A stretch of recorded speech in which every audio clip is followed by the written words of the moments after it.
I'm looking out for you girls. Welcome to the Hair Diaries, where I'm going to teach you all my tips and tricks that I've learned from being a hairstylist, and think of me as your older sister sharing all of her secrets from her diary, how to have perfect hair at home. We are starting with Beachy Waves. If you saw my previous video, I talked about the curling iron that I use, why I use it, and why it is important to have a curling iron that is similar to this. Today, we are going to go over how to hold your curling iron. Before we start, I always suggest that when you are learning how to curl your hair or first starting out how to use a curling iron with a clamp, I suggest practicing when it is unplugged. That way, while you're practicing, if you get stuck, you're not gonna burn your hair off, overheat your hair, or just cause lots of bad things.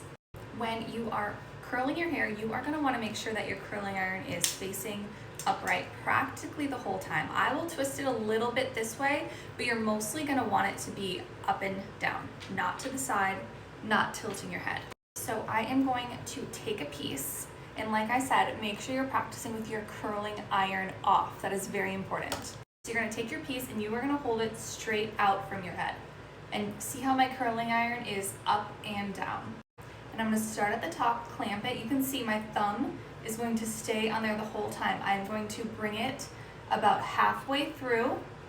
Now this is when you are gonna curl, and my thumb will always stay connected, and I switch off between my thumb and my pointer finger.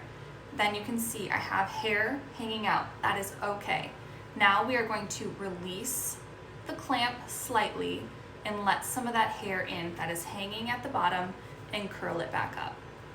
Now, for the Beachy Waves, I do like to leave a little bit at the end. We are going to flatten them out. They're not going to be super straight. Don't worry. Now, what you're going to do is you're going to do the dip and twist. So my thumb is still on the handle, as you can see. You are going to dip and twist. You see that? Dip and twist.